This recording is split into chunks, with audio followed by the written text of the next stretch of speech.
There we go. All right, my name is Mike Cuenca, director of this jazz. You put that down? I am Dan Rojay. I play Dio in this masterpiece. In this masterpiece. Who are you guys? I am Jessica. I shot this masterpiece. Who are you down here? Me? Yeah, you. Everyone's on the top for me. Oh, really? I'm Julie Pepin and I play Jane. And I'm Brittany Samson. I play Portia. All right, so Jessica, this project. Yes. So this is a result because I couldn't get financing for this other project that I really wanted to work on, and I got upset. We ended up watching Cassavetes' Husbands, and I'm a big Cassavetes fan. I was not wild about Husbands, and I was like, you know what, we can do this ourselves. We can make our own Husbands. So, you know, Cassavetes pretty much improvised that movie, had an outline. So I was like, hey, I have a cool concept where Joe and I play characters that are roommates, and we can't afford the rent, whatever, take it from there. So we had this outline, we would shoot and shoot. I would edit the footage, then I would send it off to the actors, or a new outline to the actors saying what we were gonna do the next day. Is that pretty much it? Yeah, that's pretty much it. All right, there you go. Mike gave us an outline, so we'd have some idea of what was going on. The actors would improvise the scenes. We'd shoot for a day, then Mike would edit for 2 days, come back with a new outline, and then just repeat the process. I think we spent 7 days filming total. Yeah, within like a week and a half, 2 weeks span. In yeah. And what did you say, March of 2012, Julie? Yeah, it was March. It was right. It was like yes, because we shot the second part of it like March 17th. It was St. Patrick's Day. So the night scenes we did, I remember, were like the beginning of March, like a week or so before that, I think. Yeah. And on the phone, Jim's girlfriend, that's my really good friend, China Flores. She's a cartoonist, responsible for Blue Monday comics, Scooter Girl, etc. I was a big fan of those comics. We became really great friends. And I asked her to play Jim's girlfriend over the phone that we do not see, who gives him shit because he can't pay his bills, etc., etc. And he's an aspiring actor, and he just does a lot of background work, you know. Not too far off of from what Joe was going through at the time, or what he was trying to accomplish. I don't think at that time he was a background actor anymore, but he did that when he first came to LA. And he's like, I got a lot of reading done. Oh, background acting. And Jessica, this is your old place, right? Yeah, this is my old apartment. That's my old Pretenders poster on the wall there. You still have that poster? No, when I moved, I got rid of it, unfortunately. I think it's a very strange, you know, we didn't really plan, obviously, a lot of these things out. And I think it's kind of strange that these two guys live in this spot. That's the only thing where I feel like it's a little off. Why is there so much oatmeal on the top of the thing? It was just put up there as a joke. I think a lot of those containers are empty. Yeah. And here playing the landlord is Art, who plays two different characters in Jerry Powell, the prior movie that I made. They did not actually jump from the balcony at this one. They pretended to jump. We cut, and then we got them just jumping up and down on the spot. And we edited it together. And, you know, our characters chain smoke here. I was like, I want these characters to chain smoke. You don't really see that as much in movies anymore.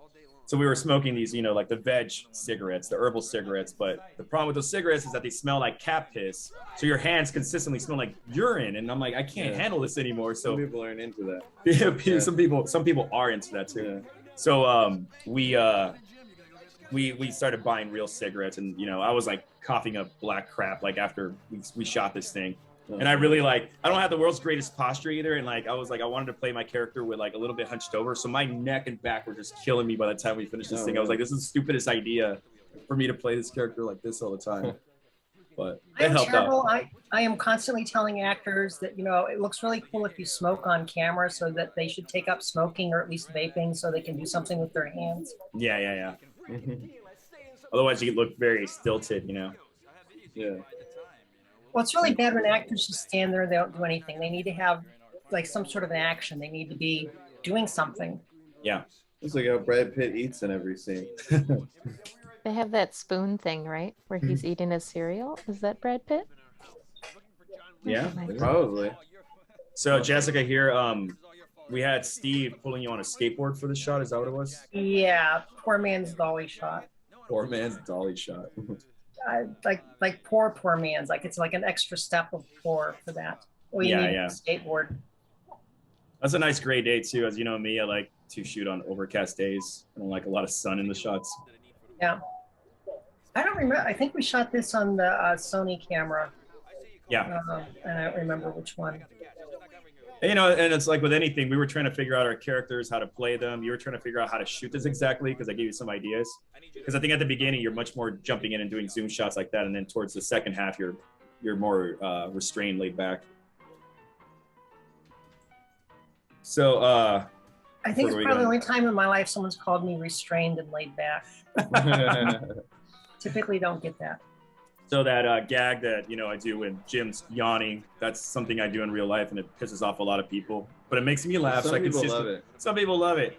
If you're yawning and you don't cover your mouth, I'm going to do that. So you're asking for it. You know? It was cool. We stole these shots. I don't think does this guy know we were filming him? Yeah. No, I was going to say, if you want to shoot inside a supermarket without permission, you just stand outside the glass door and shoot through the glass. And that's how we did this. No, we did get his consent. I remember. I was like, he didn't understand what the hell I was saying. He's like, yeah. He looks like potentially a great character. I know, right? Yeah. I love how Jim lights up his 2 cigarettes simultaneously. You guys filmed that scene at that store in the valley, right? Yeah. That liquor store in the valley? Yeah. Yeah, isn't it? It's not too far from that great Italian restaurant, right? Yeah, the restaurant that shall not be named. Yes. Vitello's, right? Great Italian restaurant. Oh, his names. Oh yeah. Well, like the first day I met Joe ever, which was on the set of Oblivion, I kept hearing about, you know, I had friends who were like, oh, you guys have made great friends. You and Joey be great friends. The second we met him was outside of that liquor store. I had to make out with a girl in the backseat of a car for the scene in Oblivion. He was already a big fan of the show, so he's like, I gotta meet these kids. I gotta be a part of this group. He shows up. Julie's there as well. And as we're all hanging out shooting, I see them all talking to this lady who turned out to be Liz Sheridan, Sherry Seinfeld's mom on Seinfeld. And so anyway, and Alf, she was on Alf. And she got us the clearance to shoot at this really famous Italian restaurant that Julie wants to go to really bad. Well, it's Vitello's now. It's really good. It's in the valley. Vitello? It's Fratello's. Vitello's, V-I-T-E-L-O. Oh, with a V. With a V. I thought it was with a B. No, Also the place Vitello's. that Robert Blake last ate at before the incident Before occurred. mysteriously we got shot by somebody. So I love it. I love this scene here. I love Dylan being Dylan. Yes. I love Papa So who's Smurf, this guy? or whoever That guy is the owner of that establishment that we were shooting His at. name is I can't remember. I can't remember his name. What was the name of the store? Glitter Doom. It's like I'm such a fan. I mean, it's like that's my upbringing since I'm Cuban. We all speak very loudly. I love scenes in movies with characters just yelling at each other. I'm watching Dog Day Afternoon and Charles Durning and Pacino are yelling at each other outside the bank. Love it. Do the right thing. Everyone yelling at each other. Danny Aiello yelling. Love it. Yeah. And then people watch it and like, I got a headache. I can't take this thing anymore. I'm like, this is pure Feels harmonious. like home to Feels like me. home. Feels like home to me. Exactly. Anyway. That guy's name is Manny, I think. Manny. Yes, you're right. Okay, sorry.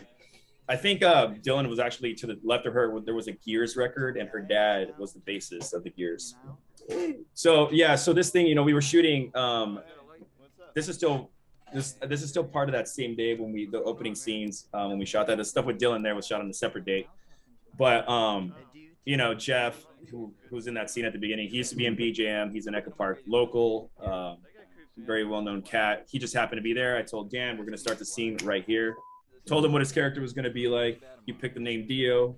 He's a musician, but he's almost homeless because he has his roommate who's slightly based off a real-life roommate that Dan had. Yeah. That terrifies him. Yes, very terrifying person. And in the cinematic universe, because all the stuff that we work on is connected, this is the first time we hear of the Beaver, who Phoebe dates and I'll be around. And this just paused and froze for some reason. One of the funniest things you said. Where you want to go? I need to get that man. I can't be waddling around like this. So what do you want? This alleyway is part of the cinematic universe because we've shot many different things here. Yeah, This is true. this is true. Where is it? Oh, This you is- said that. It's outside. We don't actually. This is the one movie that we don't mention where it takes place. It's not We don't say Petropolis or Hohenstall. I think you mentioned Hohenstall at one point, but we don't know what fictional city by the Wayside takes place in. Wasn't there another fictional city like somewhere near Hohenstall and Petropolis? It was a I think yeah, it was mentioned once or twice. yeah. I think this is in East Peoria. Yeah, that's where it takes place. East Peoria. So Sam is pretty much the instigator here, pushing everything. Not too far from certain roles I've played in life before. Also, like what I love about you in this thing is that like a lot of people that have seen this don't even realize that's you. Really? Yeah. Dave, you got that beautiful ponytail. A wonderful James Hetfield facial hair. It didn't get saved, but shot the way it's shot is because we recorded all the audio with an on-camera mic. So the camera's got to be up fairly close to the actors, almost like right in their face, and we're shooting straight ahead to get audio. If someone's over to the side and the camera's pointing one way, we're not going to get good audio on them. So who's ever talking, the camera's basically got to be pointed right at them. Yeah, I really want the camera to be another character, I think I called it an observational comedy. But I love that as you look at this, it's like, so you're asking like why Sam? She's got to be taking something. What's she on? He's not looking for the keys, he's looking for drugs. Hey, you don't know. People put stuff in There you go. Mm-hmm. I love that you just see this photo and you're like, check it out. Mm-hmm. This does, at screenings, this does get a good reaction. People are like, oh, poor There's Jim. heart in this film. There's heart. There's soul. You ever do that, Julie? Roll around on pillows and when you miss Sean? All the time. When he's at work. And I'm home, Yeah. my daughter. So when I asked you guys to be involved, do you recall what I told you about this project? Did I tell you what kind of characters you were playing and all that? I don't remember. Yes, you said you're going to be a prostitute in this improvised movie. And What I was was your- like, ooh, improv. I can do it. It's going to be so cool. Well, because I liked improv at the time. At the time. So I think improv was the word that kind of got me interested in it. Mm-hmm. But then I was like, how on earth am I going to be a prostitute? So I channeled Portia, which was this character I created when I was 18. Yeah, that's history. Yeah. I'm like, you got to play a call girl? What? Come on. Are you talking to me? I'm talking to all of you guys. All of I'm you. trying to get it to play on my phone so I can look. Oh, is that what you're doing? Have both things. We kind of Yeah, 'cause have I it. We kind of both have it on my side by laptop. side right now. I Yeah. see that. Um, So that's the thing. I We don't convict. remember. Yeah. Yeah, I don't remember what you told me. I think I just am always on board for any of your projects. So I was like, oh, you're filming. It sounds like fun. Sounds like it was way different than, Oblivion that we had shot before Yeah. that. Yeah. So that was super interesting to me. And I just So- like the idea. I think of all the friends, these people being friends, and I don't know. Still Yeah, trying to so- get it to work. But yeah, I don't think I expected what ended up happening, which was fun. I mean, none of us did. I just I wanted to, yeah. Yeah, that wasn't in my head at all. Like, oh, this is going to be this, It was. Yeah. I just want to do a stress-free project, experimental, and then it became this kind of love letter to friendships, without Wasn't there ever supposed to be a planning anything about. What's that? Wasn't there supposed to be a sequel to this? We're supposed to do the sequel. Yeah. It is a 10-year anniversary. It's called, when we were shooting this, we're like, we got to do a movie where these characters meet up again in 7-10 years or whatever. And Joe's like, oh, it's got to be called In the Ditch. And we wrote, like Dan said this the other day, we wrote a really beautiful script. It's the most beautiful thing we've written. And we're like, no one's gonna watch it, or we're never gonna be able to make it. Nobody's gonna know what the hell we're talking about. Because it's very much built off of what happens this day. Yeah. So Jessica, you being literally in the back seat of this car while we're screaming, and and Joe's thinking about getting a penis enlargement. What were your thoughts going through your mind at that time? My thoughts were probably that I hope the audio isn't clipping, that it's not distorting.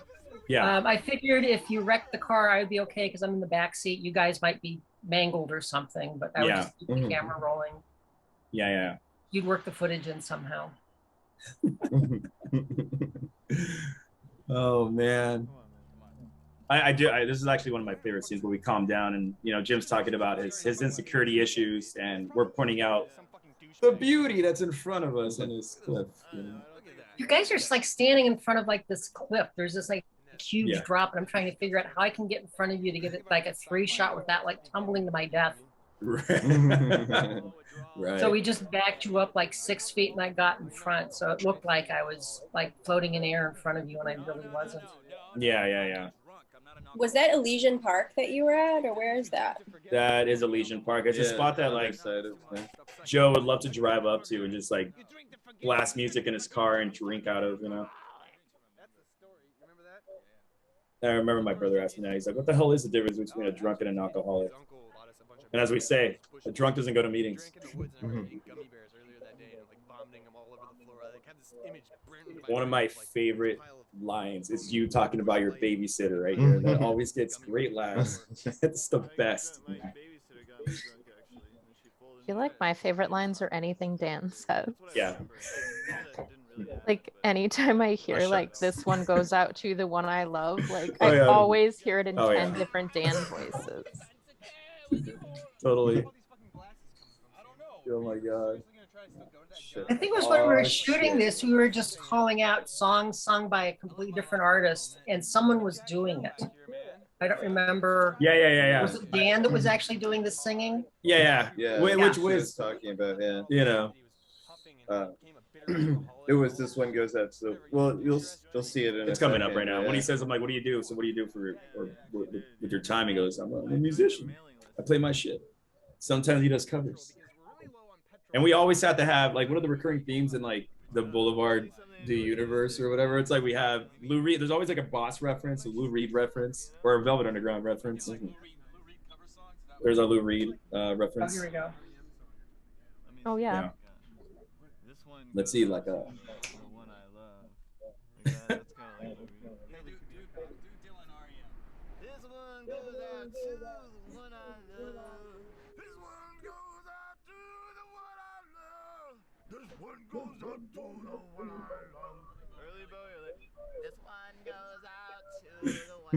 It's beautiful.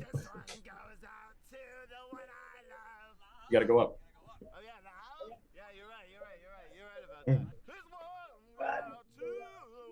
You're a man of many talents, Dan.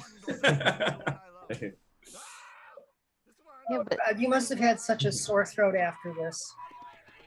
Oh, I'm used to it. Yeah, and then more yelling. This place is no longer around.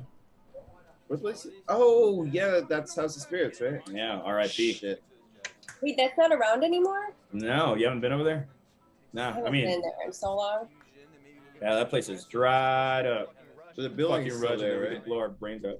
Yeah. You Oh, there you smuggled go. the camera into that previous location near the liquor store. I don't think we had permission to shoot in there. No, hell no. Now we can get away with it because they're gone.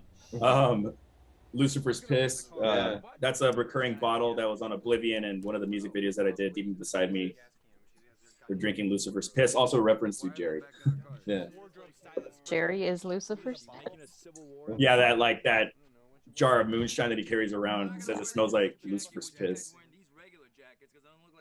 So it was kind of cool. So like right before we made this movie, there's this costume shop in Burbank on Magnolia Park that was shutting down. And Joe's like, "Oh, you gotta come over here. It's gonna be amazing. You gotta come over here." It's a bunch of jackets and wardrobe and all this crap being like sold for like $10 a pop. And you know, I'm a big fan of capes. I got all these fantastic silky capes from the place. I don't know what happened to them. I was wearing them on a daily basis. Maybe I got too much food on them. Maybe I didn't take them to the dry cleaner. Maybe I forgot to pick them up from the dry cleaner. But we got this wardrobe here that we end up wearing. So like they look like Civil War jackets or whatever. And here is Zach, who the reason that we decided to put this in the scene is because it really happened. It really happened. So when we were I actually had to urinate really bad when we were shooting this because we're like all the booze and drugs in the movie are real. So I had to piss really bad. Real too. Yeah, the urine is real too. And when we were doing that, this guy came out, and we have the footage of it. This guy came out, he's like, "What the fuck are you doing? Are you pissing on my fucking lawn?" And we're like, "No." And Joe's like, "You know, we've had a terrible experience before shooting something in Echo Park where someone tries to attack us." So this time he was like, no, we're shooting a movie. And Jessica's just kind of wandering away. She's used to like running away when someone comes towards us because they're going to probably confiscate the equipment. We don't have a permit, whatever. I love this fake out shot because it's part of that. It's that painting that's inside the store there. It made a reference to Trees Lounge. The best wandering away was in the Oblivion movie where the police were shooting in Pasadena. The police showed up, so I just like took off. Oh yeah. I remember that. That was like everyone break down and bust out. But anyway, this guy came out and he was threatening to kill us. And then I'm like, we're shooting a movie. And he goes, "Oh, okay." And he just walked away. So I was like, we're putting that in the movie. And then I got Zach, who's in everything I've done except for French Novel. Same with Julie. Julie's not an IBA, but I had to sneak you in there so you're like on a TV screen. That's not even in there, is it? It is. Yeah. You're on there. It's that soap opera scene that we didn't actually show in the movie. But you're on a TV set. I had to have you in there because of for my own satisfaction. And then we hear you in French Novel, but we don't see you. So technically, you've still been involved. Oh yeah, we did. Me and Brittany did the phone call from the. I did it from like a CVS parking lot. Oh, did you really? Oh wow, that's awesome. In 2020, yeah, right. Yeah. So here we introduce Mars, played by Stephen Escott, who was going to be a part of this thing, but it's the day after Father's Day, and he's out getting his father drunk. So we have a couple of cast members, Brian Waters and Max Jones, who were on Oblivion. Carolyn right there. I was in bands with her since I was a teenager. One of my close friends. And we have Sharif right here playing Stig, who very talented musician. He did the Bruce Springsteen ripoff song in Jerry. Yeah. And then Mars, so we find out here Mars, Steven's character is Catholic. His whole thing is that it's a really good joke coming in. He's a virgin. It's a really good bad joke. What did the Catholic priest say to the choir boy?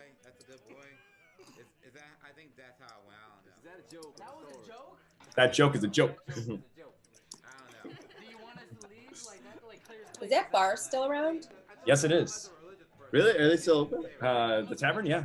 Really? Yeah. Shit. Somebody else owns it now. I don't know who I does. remember looking it up and it said it was closed. I heard that maybe Don Bowles was part owner, but I heard that recently. I don't know how much truth there is to that jazz.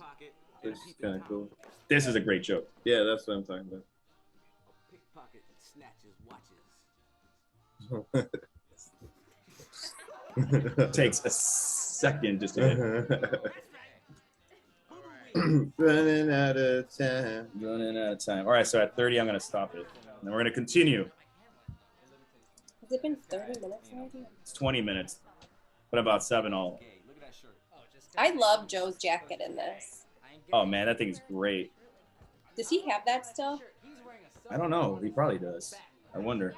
You should ask. He's got a sofa on his back. It's like a couch, yeah. Yeah. You should put it in the what's that the Museum of the Academy motion pictures. Yeah. Be behind glass.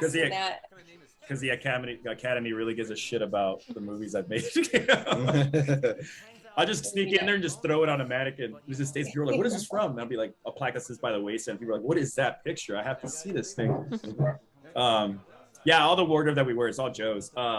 That shirt that Mars is wearing, though, one of the weirdest things is that we randomly found this photo of this child, this man-child, that kind of resembles Steve, wearing that exact same fucking shirt. And Joe and I were flipping out. We're like, what the hell is this? So when we were gonna do the premiere of the movie, which is one of the most horrifying experiences of my life, because it was like 2.5 hour cut of this movie that I should never have screened to anybody in the world. While we were doing that, there's this festival in Silver Lake called the Jubilee. So there's like thousands of people roaming around, and we're like handing out the flyers for the screening. And lo and behold, we run into someone that also looks like Steve wearing that exact fucking shirt. It was the strangest thing ever. And I asked Joe if he still has the shirt the other day. He says, "It's gone the way of the dodo." I don't know. Sailbones. It's my favorite line. Multi-universe Steve. Yeah, I know. Forget Sharif. And then now we introduce Trist, played by Gabe Hart, musician, writer, poet, author, writer. Writer. You guys gotta remember a word right now. There's this stuff they've been cutting coke with called lavombasol, and it's a Yeah, Labombasol. baby powder. You know, it's usually what you cut coke with. Yeah, well, of course. So we're getting, since we've been talking a lot and not really paying attention, we're trying to get mushrooms, guys. We're trying to get mushrooms here. So Julie, I guess we'll get to that when we get to that scene. But I talk about this too, because I love mushrooms. And I talk about how different people process. Yeah, they do. How people process them differently. And I always bring you up that you always have to yak before. Me? Yeah, you have to yak. Everyone did. I don't have to yak. Did you barf from my toilet the other night? No, dude, I told you it wasn't me. Who the fuck was that? Probably mine. Ew. She said it wasn't her. Did they just leave Definitely wasn't me. on your toilet? We ate shrooms and someone like yacked all over my toilet seat. Maybe it was Natasha. Oh god. It definitely wasn't me. Was it multi-universe Steve? Yeah, it was him. Yeah. I see your joke. Hey, we're Blame him.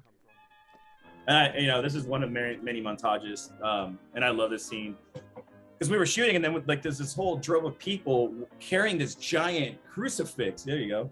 Yeah. And that ties in with Mars's guilt and whatever in the intro. So this guy is like, to get the prize, we have to go through these trials and tribulations. And again, like we're saying, like we're making this shit up as we're going along. So I'm like, okay, we got to bring back Mars. So I'm like, oh, it'd be great if he runs over Stig and it's a joke. And I love this Calypso song we're using as well. Oh yeah. Since multiverse movies are really big right now, are you going to do a multiverse Hole in the Skull type movie? No. No. I'm getting tired of this multiverse stuff. I used to be a fan of it. I mean, I like Back to the Future too. Yeah. That dude's not gonna sue. Is Back to the Future a multiverse movie? Back to the Future 2, they have that tangent universe, where like Biff is essentially Trump. It predicted the future. Oh, here we go. Your debut, Jules. Oh yeah, there I am. It's so dark. I love that it's dark. I love that you guys are silhouettes, and I know it's a budgetary constraint thing, but I really dig that. It's the Virgin. Flava Savin. I love all this stuff. So a funny fact of this place that we're shooting at, that we're about to enter, that is thanks to that apartment, that's where Sean, my husband now, was living, and I didn't know him then. But, weird. Oh shit, I didn't know that. Shit, That is awesome. Yeah, it was like a year before we met, and like now we're married and we have a kid, but he was totally living there. 10 years later. I love this. You're like, is he handy? You're so concerned that he's handicapped. So I want to know what background does Jane have that she does not have sex with handicapped patrons? What is it, your birthday or something? What background? Yeah, you're like, is he handicapped? Well, I mean, I don't think she wants to like take advantage of anyone, She wants to. Well, if he's giving you cash monies, what's the problem? What's the problem? Make sure everyone's in like, the right Dan's reaction, mindset. right? Dan's reaction right here. Look at that. Your eyes just widen. Whoa. Sharif is consistently cleaning his nose out. Georgia Peaches. Oh, we're gonna have to pause here for a second so we can continue. So my question is, if it was March, why are we wearing coats, like all of us? It was cold when we were shooting this. Throughout like the whole movie, I was wearing like a winter coat. Yeah. Well, March is like that's like winter in LA, right? That's like kind of like the fall season, since fall is 100 degrees. Yeah, that was still March Madness. My March Madness. We're gonna have to pause right now. Okay. All right, you guys ready? I'm gonna pause. Other than truth right now. They fell asleep while doing it. Story. I I was down in this town, this guy kind of fucked me over. So I went home and I fucked his brother. Well, little did I know he had a 12-year-old sister. Well, yeah, she walked in on me fucking him. Well, that was another story. Little I knew he had a wife as well. So it was a 3-fight right. Let's face it, baby, I'm always. What about most painful sexual experience? Does that count? I was living abroad and I had an English boyfriend. And one night, I would say he was extremely boring in bed. One night we actually Julie, you don't share anything here, right? And he said, I don't think so. and he came in my Steve's eye. reaction here is great. This right here is this is my worst sexual experience. My first sexual experience. Worse. The first is the worst. It's true. The first is the worst, and mine was near a barn, and I didn't wear anything. So what I thought would prevent pregnancy was sticking my fingers in. I remember scooping it out. during that premiere of this thing, and I was just feeling mortified. I ran into the bathroom, and there was Sharif, and he was like sweating. And he's like, I can't do this. I can't watch myself on screen. How do you do this? And he was freaking the hell out. It was great. I think he ran out during that scene that he was talking there. Going back to the barn. So also I was wearing gold hot pants and fishnet tights and then like a bra around town. That's Like, actually the next what? project I'm working on. It's called Bra Around Town. Just wanted to let you know. But I was like, that's We what I was we wearing. shot so like we have this whole scene with you guys tantalizing Mars and all that, and then we went to another location and we shot like 3 hours worth of footage that is not in the movie. If you guys remember that, Julie, like you actually tear open his shirt. You guys are all rubbing his chest and everything. You recall that? You're all What was piling the up. other location that we went? It was like a different house. Is that your right? other place? Dude, I don't remember this at all. Oh yeah, there's so No much idea what footage. you're talking about. I Oh don't my god, I remember want to this see scene that either. footage. And then when we were shooting that scene, and We're mind just talking you, about the orgy you invited us to. oh, that's a different story. I was like, is this even a movie? Like at this point? Yeah, we were getting kind of a little sauced up. It was getting a little too sassy, sexy in there. I actually should go Because through we're all all that footage. We were fucking ruined. But it was funny though, because once we wrapped up finishing there, I was outside having a cigarette with Joe, and then I'm getting all these texts, and I had a flip phone at the time because I refused to get a smartphone. But like all these texts from Gabe Hart, and he's like, "You guys fucked up the plays," and this and that. He was like going off, and I'm calling him, and he's like kind of cussing me out over the phone. I'm like, "What the fuck is going on?" And he later apologized. He's like, "Sorry, I was still in character." And I was like, "Jesus Christ, dude." So what's next? So yeah, what's next? And then we'll cut to this whole orgy pretty much that we were having at the other location. And all these other conversations, and I was like, you know what? We don't even remember this. I was like, we got to skip all this, and we just, get right going. You guys and your lollipops, swear to God. Oh yeah. I love your reaction here. You stole someone's car.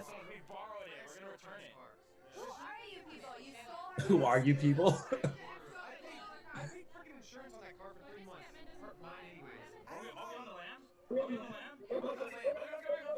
That was also the idea for the name for the sequel, On a Lamb. Maybe we can make one in a third one, like 30 years from now. We'll all be in fucking wheelchairs and we'll be calling the Lamb. See, I would love that. I think we should definitely make one Every 10 years. like 20, 30 years when Yeah. we're very old. Every 10 years until we're Every 10. Another but what's another interesting- sequence. What's up? What's interesting about this is it's like I didn't know like what my relationship was to anybody still, like mentally, while being in the scene. So you have to like figure it out.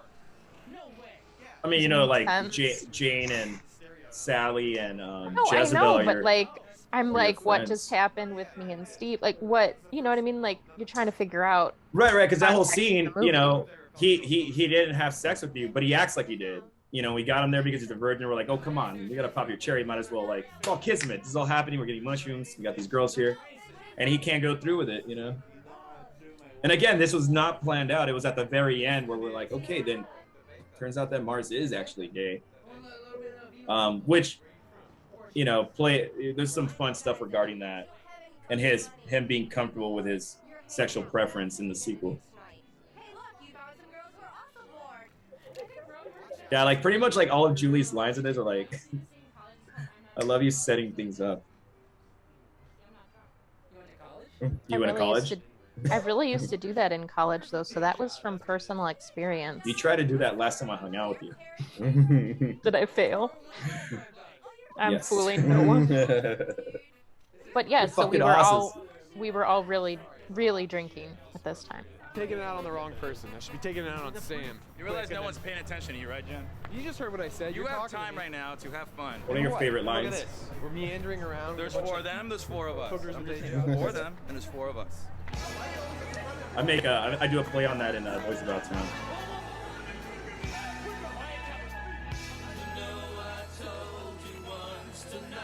You want to have any more juice? No, we gotta get more juice.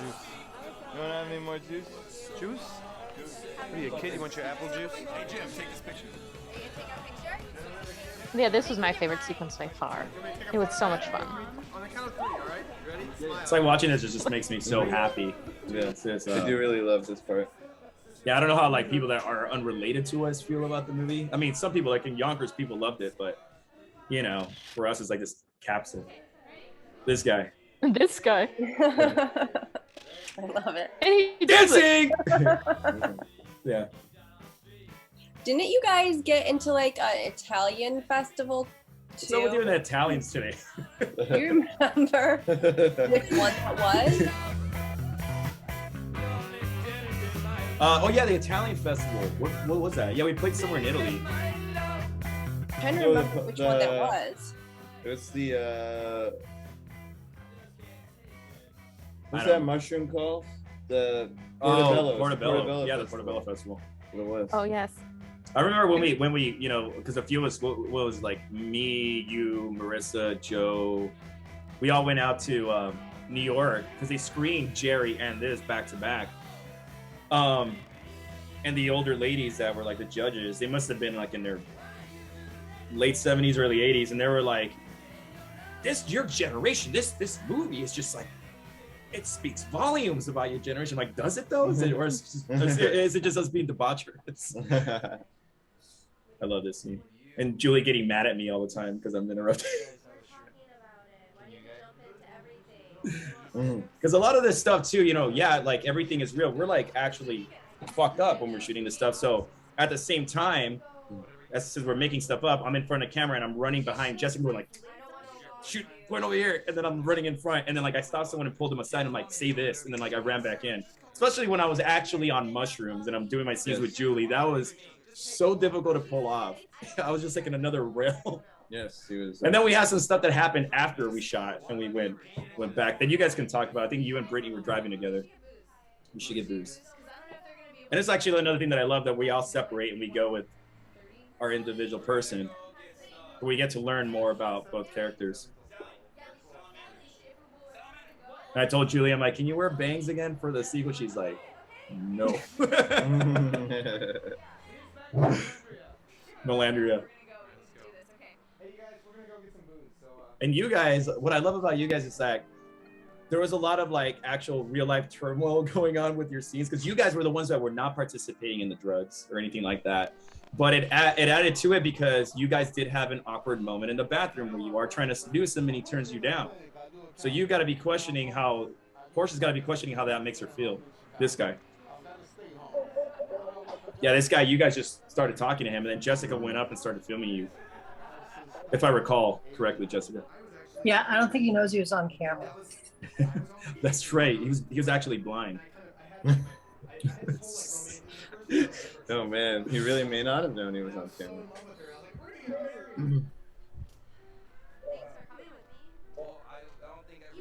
I actually eat shit around here somewhere. Well, there's a lot read. of it downtown. This is my favorite. Julie right here. That lady that was gonna like probably like bum money off of us comes up and then she hears Julie talking. She goes, nope. She walks away. We're just hanging out downtown like that. We were looking for places that had lights so that we could at least see the actors on screen, because if you don't have a lighting crew, you just go with whatever it is that you have. And it looks really good, Jessica. Some of it does. Some of it looks embarrassing to me, but it is what it is. Yeah. That's because we're in front of the camera. And I like that song because I think it's bittersweet. But yeah, this is some of my personal favorite stuff. It's just like intercutting between everybody and like picking up the different conversations. And Joe, like, you know, Jim pouring his heart out. You see he's kind of a romantic, and he talks about this girl that he met who broke his heart. And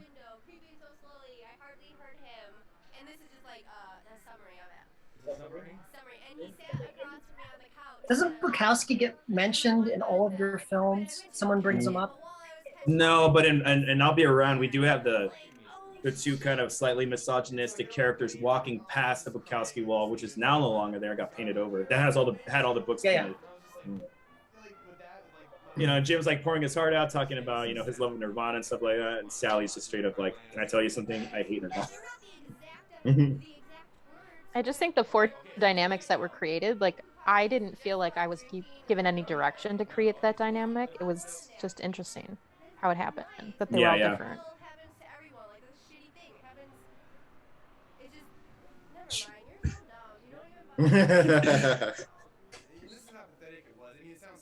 I think that's possibly my favorite character that Julie has played. Because I love Blair, but I really just love your performance here. She's like the most like real character, you know? Mm-hmm. I hate Nirvana. Are you allowed to like sing songs in movies like that you don't have the copyright to? Yeah, it's usually a lyrical issue, but it doesn't have to be like a short clip. It can be slightly off key, whatever. And I love this too here because Portia is giving her background, and Mars being such a Catholic good boy, virgin or whatever, can't comprehend how someone's experiences shapes them, you know? Not really. We named that after Streetcar Named Desire. Tarantula. So it's like sometimes what you're looking for is right in front of your face. And you have to go through this whole journey to realize that you weren't ready for it yet. So, Julie, you want to talk about Dusty? Tell us about that weird connection with Dusty here. Dusty? Are you talking about, well, so I was auditioning for like commercials and stuff, and I was in a commercial audition. I think it was like for Corona or like Corona Light or something like that. And they paired me up with Dusty, and I had no idea who he was. And so we were in the same like audition room together. And I was like, who is this guy? And then randomly I saw him like a couple days later, like walking down my street. Like we ended up living in the same complex, and I didn't even like know who he was. And then we got paired together for an audition. And then I also met him. Well, did you meet him through me, or did I just like, did he end up on set and I was like, oh, I know this guy or something? I don't even remember, but Carolyn, who's in the movie earlier, I was in several bands with, she knew him from something else, right? And I think we went to a show together, and you're like, wait, you know that guy? That's what it was. We were at a show. And I was like, I just met him. She's like, that guy is always at auditions that I go to. And it turns out that you live in your same apartment lived, building. Right across from my apartment. And now he's Dusty. He's a great guy, and he's really cool. So this right here, we are actually eating the shrooms. And look at Steven's like, hell no. Brittany definitely didn't partake. So we are like, once from here on out, and Jessica, I also want to know how you felt about this. From here on out, we are actually tripping out. And Jessica's filming us. You didn't seem any different than normal. Thank you. Well, I know Dan was drooling. Yeah. I just didn't feel like I wanted the first time to ever try it to be on camera in the middle of downtown LA with a bunch of people. And this is where we snuck into the building, and we just, I love this guy. And I used to see this guy downtown a lot after this. Again, See, for me, like, because I have such emotional attachment, almost every scene is my favorite scene. I just love every situation here. Yeah, so we snuck into the Donna and Out, which is now gone post-lockdown. It's like a wedding venue now, right? Is it really? I think Or are you talking about the mezzanine upstairs, the hotel? The mezzanine upstairs, I think, is like a wedding venue now. Yeah, so we shot like a pivotal scene starring both Dan and Brittany and Jerry at the Down and Out. We shot this at the Down and Out. Across the street from the alley there, we shot the Buddy and Raz sequence and I'll Be Around. So it's played a big part, and we stole all those shots. We didn't ever ask for permission, and the funny thing is that I ended up bar managing there, and at the place next door, Little Easy, all gone. So you didn't get permission to shoot there? You just did it? No, like remember when we did this? We just ran up. We were wasted. Like the shrooms hadn't exactly hit us yet, but we all did a round of shots, and we're dancing on stage too. The song that was actually playing was a Buzzcock song. And Jerry, we shot in their bathroom. Yeah. Me and Joe went into the female bathroom, and then that lady came in. Yeah. What are you doing? What are you doing in there? But I do want to go back and watch all this footage that we shot here, because remember we all crawl on the floor of the hallway. I we were would like, love to watch all that footage. Yeah, let's remix that for sure. But here, if you hear our dialogue, you can totally tell the mushrooms are kicking in. We're all slurring a bit, and we're like not really making much sense. All lying down on the ground. I really want to see that. Yeah. This sequence also reminds me a lot of the drug sequence in Easy Rider. Oh yeah, it's one of my. I mean, that's a big influence on this. Yeah. There's Julie's Cheshire Cat smile. Your smile is just like that's like right when it started hitting you, and then Jessica does follow Julie and Joe as Julie tries to find a bathroom to vomit in. There's this whole footage that Jessica shot. Oh my gosh. Did you really vomit? I mean, I don't remember if I did it on camera or not, but I'm sure I vomited because I only do if I do shrooms. The bottom left-hand panel showed some of that sequence. You guys are walking down the hall. But this was a blast. I just remember just lying there and being like, oh my God, I don't think I can finish this scene because I can't move right now.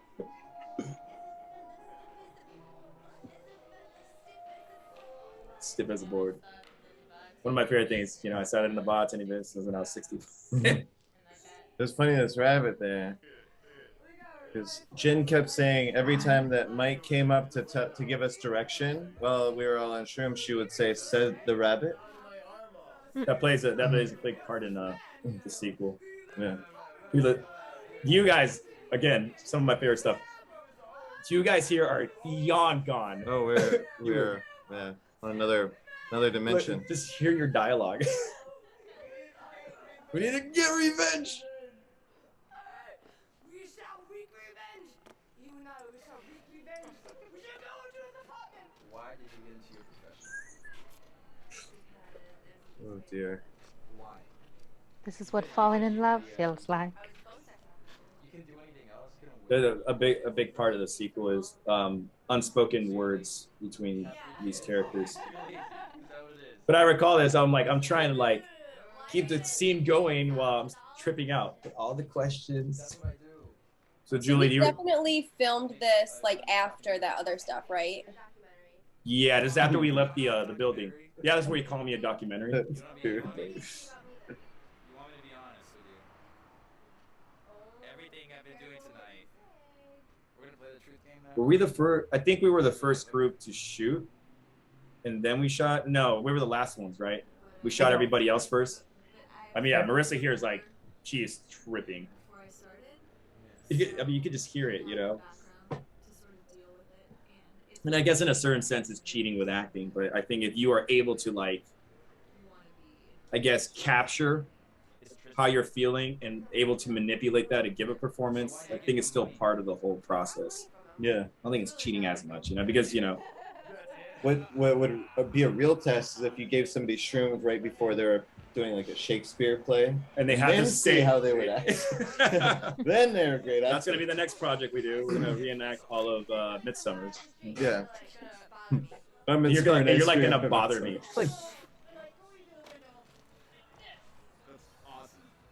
See, to me, at the end of the day, this movie is a rom-com.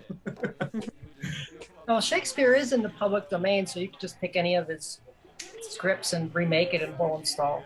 Yeah, well, that's our next thing. We gotta rearrange his shit. She's like so intense. I love it. Brittany, you look exactly the same as you did 10 years ago. Do I? Good. I told Mike I can just play myself 10 years ago. 10. Yeah, I'm not even sure. There's Karen.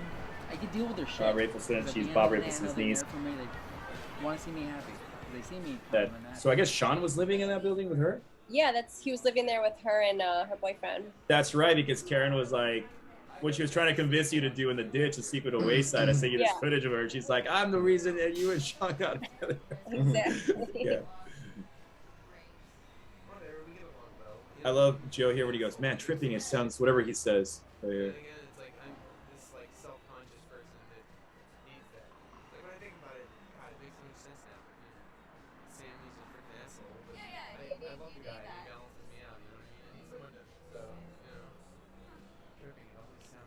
Tripping, it always sounds different.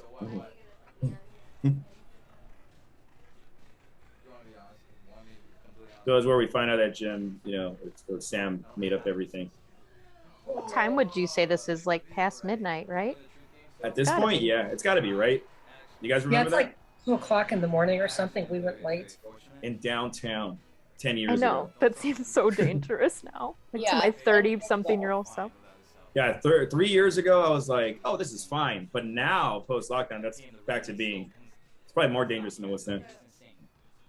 You think it's more dangerous now than it was in 2012? I mean, when we were shooting French Novel, Jessica, what was that, October 2020? Is that when it was?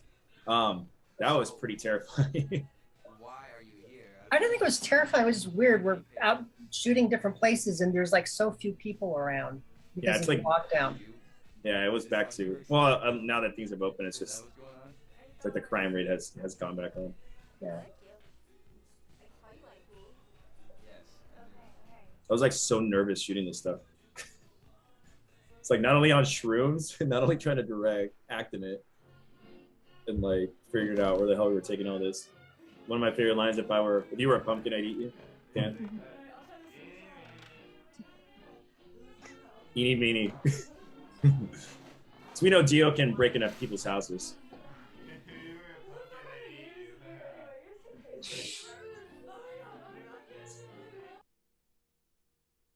Another montage. So do you guys remember this morning shooting this really early? It had just rained. I liked this stuff too. Yeah. It's pretty cinematic. It's funny, like all these places are like changed so much for me. Like I had never been to South Pasadena when we were filming this. 'Cause we filmed really? at, like, the library there. Mm-hmm. And I go there all the time now with my daughter. That's funny. On that tree, and I always like think of filming this there. And yeah. It seemed like a different world to me at the time because I just had never been out that way before. I don't think at that point. What was this coffee shop? What's the name of it? We like it's. I still think it's a coffee shop. Bookstore. That place is gone. And we shot those sequences in there, and they let us shoot in there. And it's raining, but where do we get these umbrellas? I know. Well, I just figured they probably bought them in one of those spots. It's like stuff like that doesn't need to be explained. And this is an Oblivion vet who's terrific in this scene. And I feel like we should have gone a little bit darker, even darker in this footage. Like in retrospect. Come on. Is that a prop gun? Yes. What's the right answer? No, I feel like one time you made me do a scene with a knife, and I swear it was a real knife. I would never put a fake knife in a scene. What are you talking about? Isn't that what you're here for? Now you grab his crotch, honey. Come on. There you go. That's a good little perv, bitch. Come on. There you go. All right now. He's great, man. I haven't talked to him since we shot this thing. So Damn it, look at me. No, now we're gonna get serious. All right, you sweetheart, stand up. Jessica, just watching your. Come You were telling him that he needed to amp it up a little bit, like to go. He was playing a little more restrained. We kept telling him like a little more over the top, a little more, make it bigger. We actually shot a bunch of footage too, where he's still chasing after him, and Dan's hiding under a car. There's all this whole chase sequence that didn't make it into the movie. Oh yeah, I remember that. Here we go, Paul Elia. Oh yeah, this is my favorite part of the movie. I mean, he steals the show, but he's so good in this. Yeah, he's terrific. He's a singer. I'll come he back really around. is a lounge singer, though, right? Yeah, he did that for a living for quite a while. Her car's magically missing. So that's at the point now where like, yeah, we've shot enough where I'm like, okay, I'm gonna start bringing every joke back and circling it around. Boyfriend, for all I give a shit. What new boyfriend? What do you mean, what new boyfriend? Dude here. There you go. Let's not talk about this right now, right? I got a massive hangover. This guy's her boyfriend? Yeah. This guy's a fucking retard. Yeah, no shit, Candace. No, I mean, he's literally retarded. Don't you? She's been working at the Big Sisters program, you dick. What the hell's the Big Sisters program? You should know about it, actually. It's for mentally disabled adults. What made you think this was her boyfriend? We found a freaking mustache comber in her apartment. Yeah. Oh my God, her parents have been in town. Oh, it's probably her mother's. Yeah. She's Italian, right? Dude, Dio said the same thing. You're the ones who instigated in saying that it was her boyfriend. Well, I mean, we just wanted you to steal Francine's car. That was it, you know? Oh, we just wanted. Come on. Oh, that guy! There's a guy chasing me with a goddamn gun, dude! Hey, does this look like they're making out? Do you see his car yet? Yeah, Dan's looking a little worse for the wear there. Yeah, I know. And that guy just happened to be walking down the street wearing that Kiss shirt, so we just put it all. It was just like it was in the moment. Like he doesn't even look at the camera. Like he's like in it. Yeah, he's probably an aspiring actor. It happened in Oblivion, right? Remember the scene with those kids that they were wearing Kiss shirts, I think? Oh yeah. Well, I mean, yeah, like I stopped him and I'm like, hey, can you be in the scene? Can you say this line? This day, though, if you can talk about from experience, how fucked up we got in this room with Paul. Oh, and I had to go to work after this. When he's like, obviously, when, you know, since everything's real, when Dan, towards the end of the scene, you know, we come back to it because it hops around, and you're like drooling, your head's down. He is that hammered in real life where he couldn't really even sit up, and he had to go to work immediately after we shot this thing. Yeah. And this is what, like 3 Somehow it was okay. Somehow nothing's crazy happened. I remember that. I was like, whoa. I think Joe and I just kept drinking the rest of the day or whatever happened. Those young livers that we once had. Look at it. I got laid when I was 14. What happened? The nanny. The nanny? Oh my God, she was good. How about you? Dio. When's the first time you got off?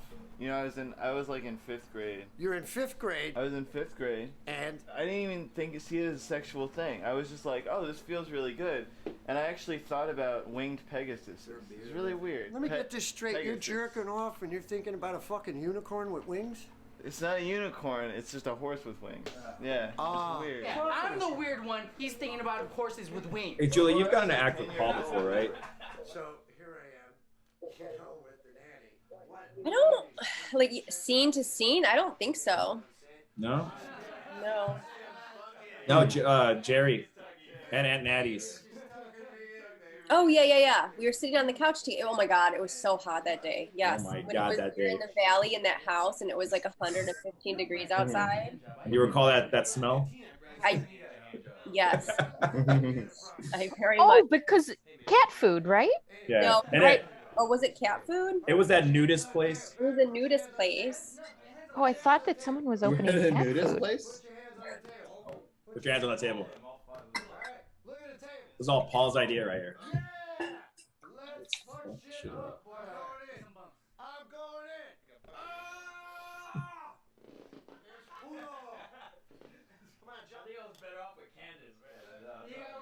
That is not real blow. That's not real blood. That's the one drug that's not real in the film. Yeah. Because of La Bamba salt. Or so you think. That's how Richie Valens does. You. There's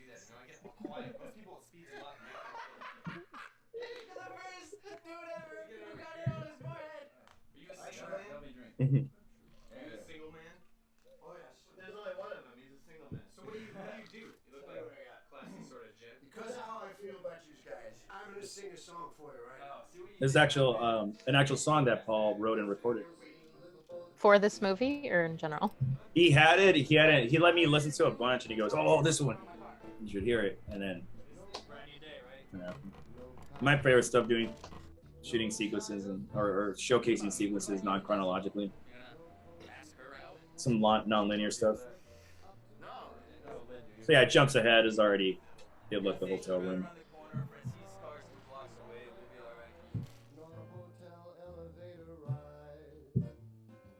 We were actually sober in that car seat. You can't really see the label there, but it's it appears very briefly. But it says Rat Hooch. That's the bootlegging booze that Rat from Oblivion makes. That's what I'm drinking. And these two cops, the same two characters appear in Jerry and on Oblivion. And one of them appears in the slasher script that we wrote, the Holdstall Slayer spin-off movie. And we're hoping we can get some money for it. We can make. Who's got some weed? What's funny is the one guy actually was a cop, right? At one point, the guy with the dark hair. Michael? You tell me that? I thought you told me one of them was actually a cop at one point, and then I don't know about retired that. or quit or something. I know, like Johnny over there was a cab driver. He actually has a taxi driver tattoo on his chest. Yeah. How'd you first find them to be like, you're going to be the cops in all my movies? That was so long ago. Must have been Craigslist. Yeah, but is that how I met you, Julie? Through Craigslist? Yeah, I found you on Craigslist. Craigslist? You found me on Craigslist. It was 2007, baby. Yeah. Mike weirdly found me on Backstage. Like, I didn't even apply to the movie, and I got like this message, like, For you Jerry, should be Jerry. this character. Oh, you know what? Maybe For it Jerry. wasn't Craigslist. Maybe it was like Backstage. I was like, what? I don't remember. Because I was all depressed at that time, actually, and then Mike came into my life, just like that. What do you call these guys? High school principals or something like that? Yeah. Just like a couple high school principals. I think that scene already passed. Yeah, I don't remember, but we shot with them so long ago. It's the second episode of Oblivion. They're terrific, and then I was like, you know what? For Jerry, it'd be cool if I brought those cops back. And I was like, I might as well bring him back for Wayside. And then Johnny appears. That character appears in Boys About Town. The guy with the blue shirt on. Like, they really look like cops, like so believable. Now I'm just so convinced because I've been seeing them in my productions for over a decade playing cops. So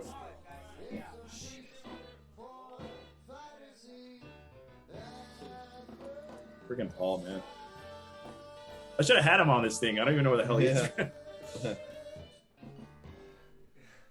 Have you're not in touch with him anymore? I talked to him about like a month ago, actually. He's a security guard now.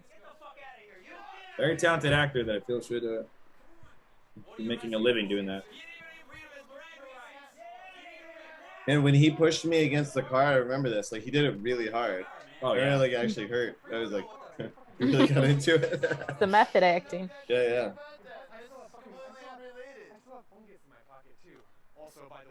Your fucking jacket at this point. I know. I mean, they pointed out. No arm on my jacket anymore. That really did just kind of naturally happen throughout the course of this film.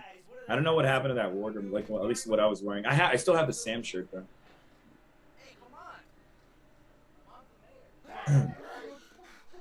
The last time I watched this sequence, because obviously I cut it and I've seen this movie more times than I've ever cared to see it. But, I got a little desensitized. But the last time we watched this was just, like 8 months ago, 6 months ago? Something like that. And I was a little stoned, but I watched it and I was like, holy shit, it felt really strong. I was already detached enough from it where it did disturb me a bit. I was like, damn, it's really intense.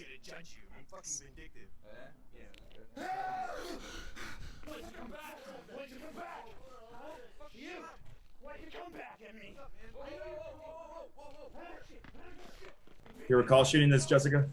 Oh yeah, I used this scene on my demo reel for quite a few years. Oh wow. And it's a little dangerous too because we're in this neighborhood and we're yelling, so it's going to attract the attention of locals.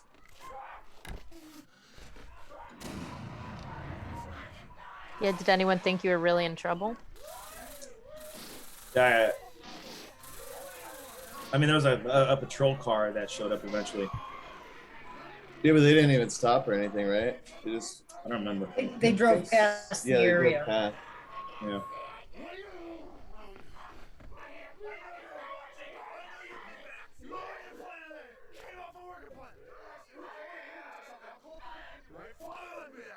So in the sequel, this scene pretty much sets everything up for what happens 10 years down the line.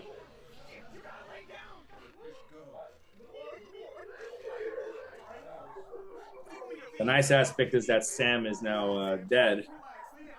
So it's easier for me to direct a sequel because I'm not in it.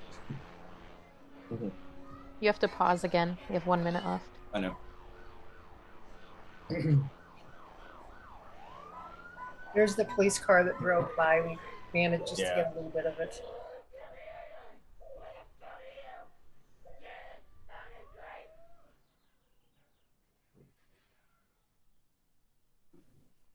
So now we're back in the room, right? Yes.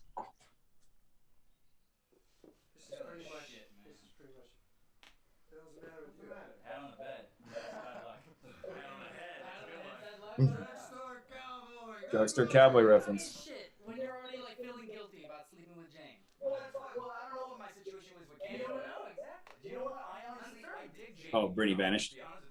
You know this girl? She's frozen again. You know this girl from one night? She's already at this same level. Jane over there. I don't mean it that way. Don't turn this conversation on. It's not about you. It's about you. That's nothing to do with me. I can turn it. That's nothing to do with me. It's about you. This is the only life you have, man. Why are you holding off? Everybody shut up! Shut up! What? Listen to me. Mars, Jupiter, Saturn. Listen to me. Oh my God! Hi. Hello. Nobody that's listening to the commentary can see the Seymour though. Can see the Seymour. They'll see the video. Seymour. I want to trust someone. That's what the basis of faith is.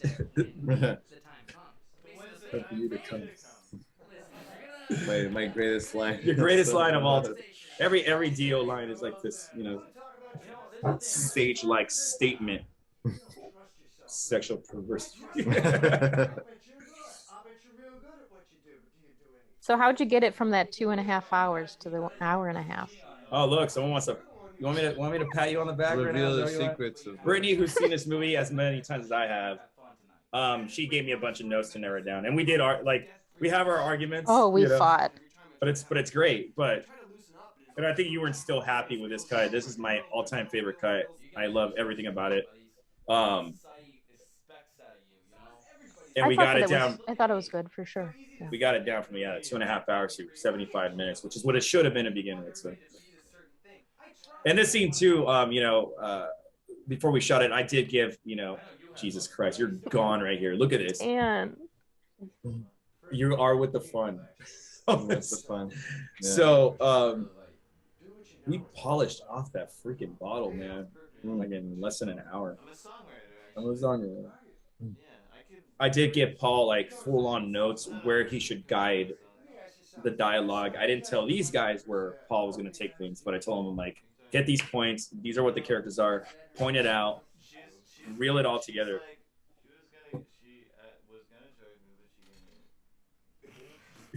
So good, dude. Are you gonna be okay? Oh, smooth as a whistle. That's where that line comes from. Smooth as a whistle. Okay. He's cut off. no, he's still drinking. What do you do? This does play into the sequel without giving things away, but as you said, Yeah, it's like this lens I needed for the shoot. I don't have it anymore. Philosophy? I had to go get it this morning. I didn't get it. Wait a minute. his speech is borderline cheese, but I really like it. Come on, I want to fucking shoot all of them. He makes boring documentaries. Oh, fuck you, man. Whatever. They're interesting to somebody, man. No, he's right. What did you just say to him? These are your friends. These are your friends, right? Listen, I've been in the entertainment business for a long fucking time. Let me tell you something. I know what it's like to pierce the core of an audience and give them what they need. Understand? I know you do. These fellas, man, listen, man, what, we've been hanging out for what, like an hour or something like that? These motherfuckers are interesting. Let me tell you something. Listen, I have never, I have been thoroughly entertained for the last fucking hour. For the last hour, shut up a minute. For the last hour, I've been thoroughly entertained. Thoroughly entertained. I thought you were entertaining us. Well, you know, we We had some laughs. Did we not? Love that. I love that. I say that all the time. Ever since. They're friends, man. You know them. You know all the ins and outs, the nooks and crannies. I mean, you bring them out of their fucking shell. They follow you. I mean, don't you think you owe them something? Yeah. Oh, what? What do I owe you? You owe me $20, that's for sure. You sack of shit. I think people. You're lying. I think these are interesting people. Brad And Leach. I think people would be interested to know these people. Just like you do. I think I know where he's going with this. What have I been telling you? You should do it. Make it down. Do what? Make it documentary about You just see like this line of drool when I take the bottle out of my mouth and I pour it into Paul's glass. Low self-esteem. I don't want it too high, you know, like Hitler. Every line. Hey. Expectations. Expectations. You're an instigator. Expectations. You have expectations of everything and everybody around you. My point is this. I'm just trying to get you guys to relax, man. My point is this. Now we're cutting back, jumping around because I want to end the movie a certain way. We always talk about this pterodactyl thing now. Oh, I know. Yeah. It's like Joe's pterodactyl like theory that he still won't let go. Pterodactyl in every city. So Julie, this specific morning, because we had to continue off of where we were with these characters still tripping out. So we actually ate mushrooms early in the morning. You recall that, Julie? Me? Yeah. Oh, I mean, it was the St. Patrick's Day, right? Is this St. Patrick's Day? Yes. Yeah, and it was like 5:30, 6 a.m., something like that we met up. Yeah. So if you notice, Jane isn't really interacting as much because you were feeling very out of it. Yeah, I think doing it in the daytime really was different for me, you know? Yeah. And here's that bookstore that is long gone. Where was this exactly? Like what's? That's that Old Town Pasadena. That's across the street from the Michael Myers house. That's the South Pasadena I Library. remember. Also, the setting of, I don't know if you watched the current season of You on Netflix. I don't even know. No, but I watched the current season of You on Netflix. That's the Penn Badgley. Yeah. And then after a while, you just gotta hit that streamline. Everybody gets so bored with each other, you know what I mean? This stuff really reels in the whole theme of the story, you know. My girlfriend, I'm a very spontaneous person, and she was trying to domesticate me, trying to go for the whole white pig. It's sad that bookstore's not there anymore. Yeah, no. This has been quoted a lot. You become furniture in each other's lives. You forget why they're there. You know how, like, in the beginning of a relationship, let's put on a movie is code for let's make out. It's the code we used to use all the time. Yeah, absolutely. Yeah. Now we just watch hours and hours of Bonanza.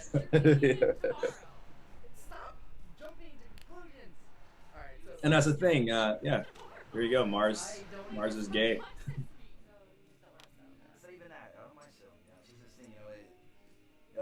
Human beings are like spaceships.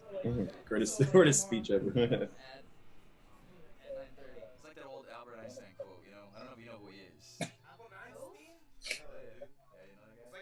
like human beings are like spaceships. You use them for a little while and then they stop working and you leave them in a ditch and go find them. Hey, so the name of the movie. New York Knicks for like 83 through 86. That dude, right? Yeah, that guy. He was brilliant, you know? He was just anyway. We actually ate dinner. I ate dinner at a place that's literally across the street from where they were just sitting. Oh, really?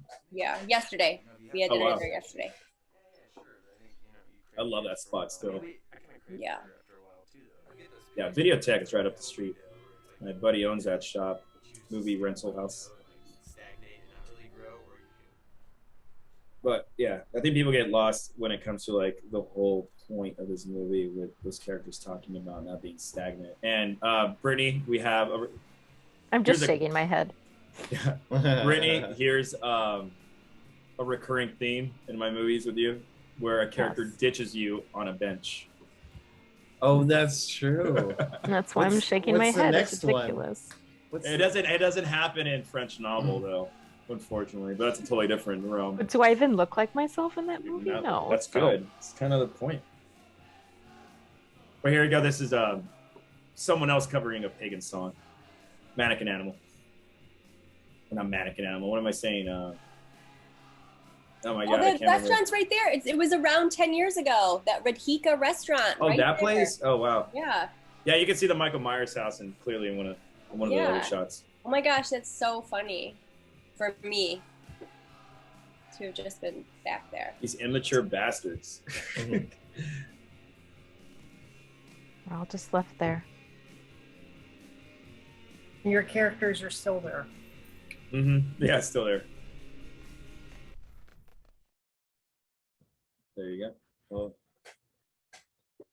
thank you for joining us.